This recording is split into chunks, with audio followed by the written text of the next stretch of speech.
Tunggu dulu kau bicara. Kau ini. Coba buka handphone Kau baca. ini kayak reman Buka aja kau ini. handphone baca. 3, 2, 3, 5. Kau aja punya keras suara. Macam betul aja kau. Saya duduk di sini. Saya malam hari ini memang sengaja tidak seperti biasanya bawa wayang karena memang sedikit agak panjang. Kalau bawa wayang tuh nanti closing statementnya nggak panjang, ya. Yang pertama, 10 hari lagi. Ini saya menghimbau dari hati yang paling dalam. 10 hari lagi adalah Dies Natalis ke-76 Universitas Gadjah Mada. Universitas yang saya cintai, Bang Respon cintai, Dr. Tifa dan seluruh Indonesia cintai. Karena UGM itu adalah UNES pertama negeri yang dibangun, dan kenapa tanggal 19 Desember 49? Karena itu sebagai sindiran kepada Belanda. Ketika Belanda melakukan agresi ke Indonesia tahun 48, itu 19 Desember. Kenapa bukan ITB? ITB dulu sudah ada. Nah, Bu Kurnia senang kalau saya ngucapin ini. Dulu namanya Tenis Hogeschool di Bandung. Ya, UI juga ada, Sofia dan lain sebagainya, itu kemudian menjadi UI. UGM adalah Universitas Kerakyatan pertama. Jadi Bang Aiman, di forum yang sangat terhormat, saya mohon satu aja. Jujurlah UGM. Minimal pertama kali yang jujur apa? Aktifkan kembali Lisa. Ya, Lane, kemudian Intelligent Service Assistant. Ya, Lisa jujur itu. Lisa tidak bohong dengan mengatakan. Jangan kemudian malah membuat ketidakjujuran terhadap Lisa. Itu sama kita masuk time tunnel. Dulu ada serial time tunnel. Kalau kita masuk time tunnel kemudian kita mengubah sejarah, nanti semua ijazah yang pada tahun-tahun lama rusak semua. Karena satu variabelnya Jokowi dibuat lulus, semuanya bisa, yang nanti nggak lulus, saya juga minta dibikinkan lulus. Itu bahaya. Itu untuk Lisa. Jadi UGM, tolonglah 10 hari lagi murnikan kembali namamu sebagai kampus kerakyatan, sebagai kampus yang kemudian hidup lagi dan jujur, ya, satu. Yang kedua, ya, kenapa saya tadi melakukan aksi bakar, dan itu bakar gak berbahaya, itu hanya asap kok, itu sulap itu ya. Gitu. Gak ada bahaya. Bukan ada. Kenapa? Ada apinya. Karena di sini adalah lagi orang namanya Dian Sandi itu mengatakan asli, ya, asli loh ini, dan itu hitam di atas putih, ada konsekuensi hukumnya. Kemudian minggu yang lalu, ya, tadi Dr. Respon juga mengatakan. Ada Andi Aswan yang berani memastikan ini scan asli. Padahal UGM di sini jadi pating pletrot. Kenapa pating pletrot? Karena aslinya gambar ini, logonya ditarik-tarik ke kanan kiri. Jadinya perot, rusak.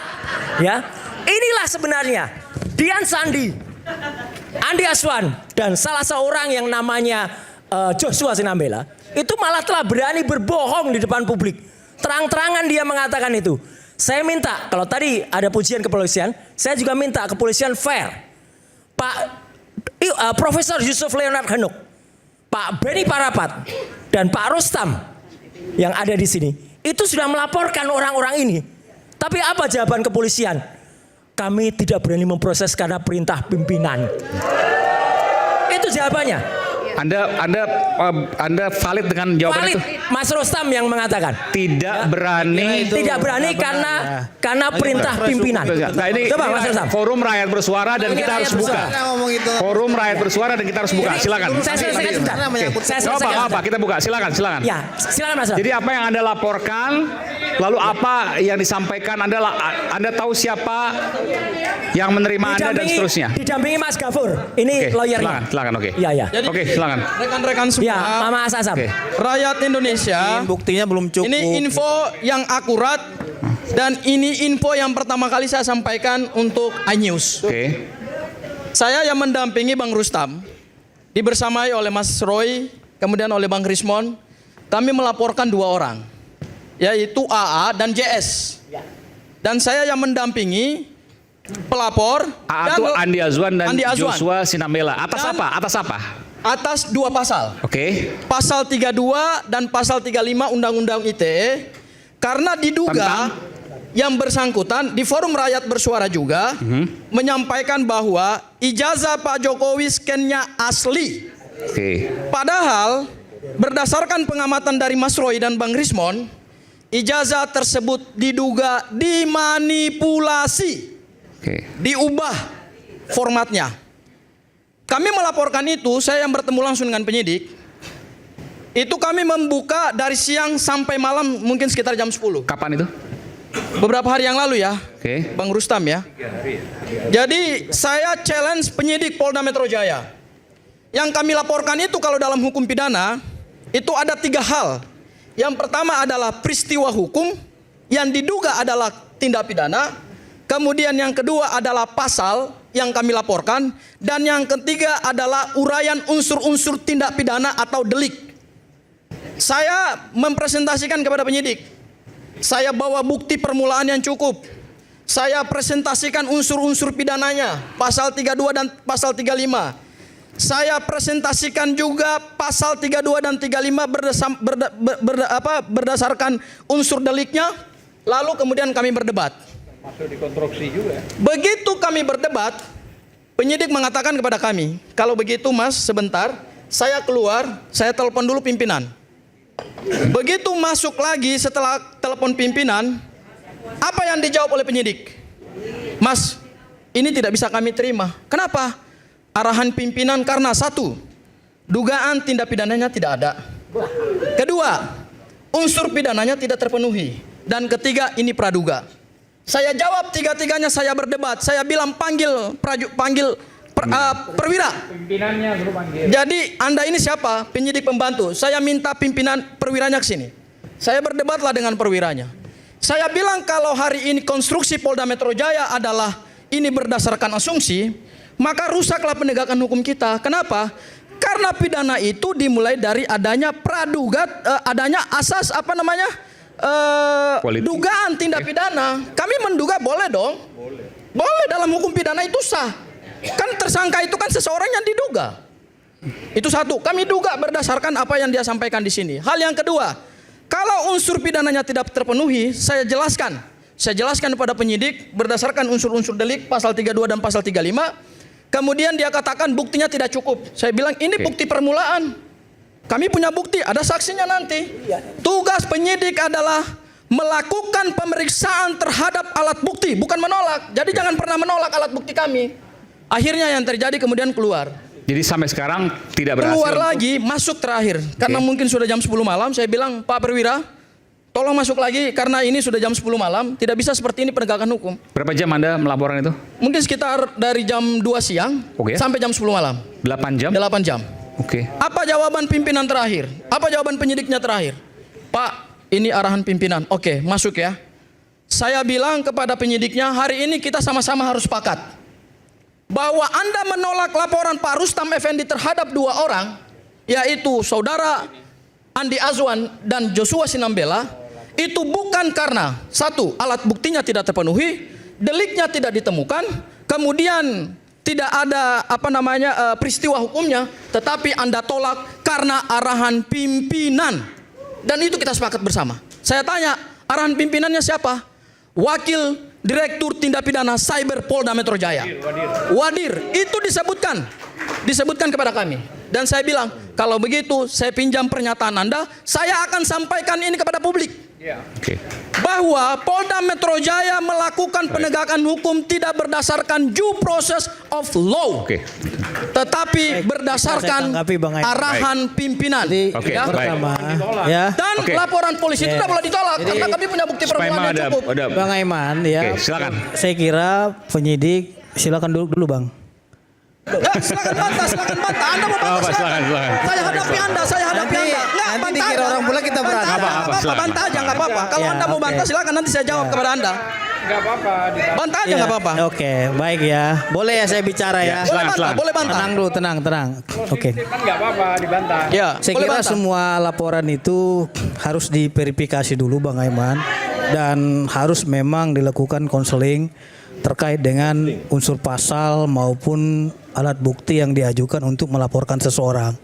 Kalau memang kita melaporkan seseorang semuanya diterima, kan tentu bukan hanya pelapor yang dirugikan, tapi terlapor juga dirugikan.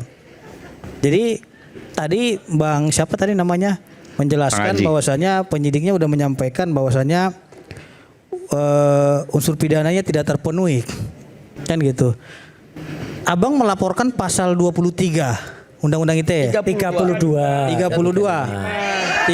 Sudah pernah baca baca. tunggu. Saya tanya Bang Pitra dulu. Udah pernah baca pasalnya belum? Tadi kan udah bicara. Enggak, maksudnya udah pernah baca pasalnya. Tunggu dulu. Enggak, saya cuma tanya doang. Coba Pernah baca Anda unsurnya enggak? tunggu Unsur dulu. pidananya. Tunggu dulu dong. Anda tadi menggebu-gebu sekali ketika saya bertanya kepada saudara langsung AIU gitu. Nah, pasal 32 itu saya ingin tanya, pasal 32 itu terkait apa? Ya justru saya tanya Anda, kok Anda balik tanya? Kan kau yang melaporkan. Kalau Anda nggak mengerti pasal 3235, Kan kau tadi Anda jangan bantah. Bukan. Kalau Pertanyaan- Anda tidak mengerti unsur-unsur pidana Ini pasal gini, 3235, kan dia Anda jangan menjelaskan. bantah. Bertanya, Anda sudah tidak punya menguasai. kompetensi. Oke. Anda bukan Iya dong. orang yang ada di Polda Tapi Metro Jaya. intinya bahwa Anda nggak manipulasi punya data. keahlian juga untuk mengerti pasal Manipulasi data. 3235. Oke. Iya, nggak Manipulasi ngerti data. berarti. Hah? Coba Manipulasi unsurnya data. apa? Kok kau bertanya? Enggak unsurnya. Tunggu dulu Kita kau. pidana itu bukan Jangan kau unsur kayak cacing pidana. kepanasan. Coba Tunggu unsurnya, dulu, coba. ya. Coba unsurnya. Diam dulu. Unsurnya apa? Diam dulu. Pasal 3235 unsurnya apa? Selangat. Bang Aiman ya. Oke, ini kan Unsur pengacara. pidananya apa? Coba. Simpel saja. Enggak usah saya berbicara unsur. Itu Pidana pasal itu ditolak apa tidak? Lihat unsurnya, Bos. Anda orang Boleh hukum nggak nggak ngerti. laporan itu ditolak, itu aja Nggak dulu. ngerti unsur pidana gimana sih? sederhana, ini ada Katanya pakar orang pidana. hukum, Oke, katanya ahli hukum. Kita dengar. Tapi unsur pidananya aja nggak ngerti. Kita berikan Bang Pitra dulu untuk Ya, kesempatan. silakan. Jangan dipotong dulu. Silakan Bang Pitra. saya ingin Saya satu tanya kepada closing pengacara. terakhir. Tunggu dulu Nanti, Bang Mas. Roy. Itu Kalau pasal nggak paham, baca pasal- saya. Buka handphone ya, Bang. Nanti. Silakan Kau Bang Pitra. diam dulu. Pasal 32 itu delik biasa atau delik aduan? Nggak usah ajarin itu, Bang. Dulu. Enggak. Hei. Saya nggak- Jangan bilang itu. Tunggu dulu. Coy. Itu delik aduan atau delik biasa? Enggak.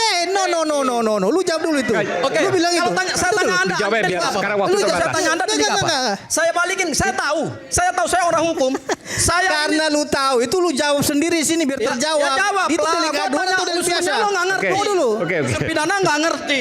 Silakan Bang Mitra. Mau membela Aduh, kepolisian Bang tapi unsur Aiman. pasal 3235 nggak ngerti. Tunggu dulu kau bicara. Kau ini Coba buka handphone Kau baca. ini kayak reman Buka aja kau handphone ini. baca 3235. Kau aja punya keras suara. Macam betul aja kau. Saya duduk di sini. Oke. Baca dulu unsur pidananya. Udah. Saya tadi duduk di sini. Tanya ahli hukum. Ahli hukum apaan kayak begini? Dan saudara Saya dulu berdiri. kita akan jumpa lagi minggu depan di Rakyat Bersuara. Sampai jumpa minggu depan. Udah. Oke, udah.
Acara ini dipersembahkan oleh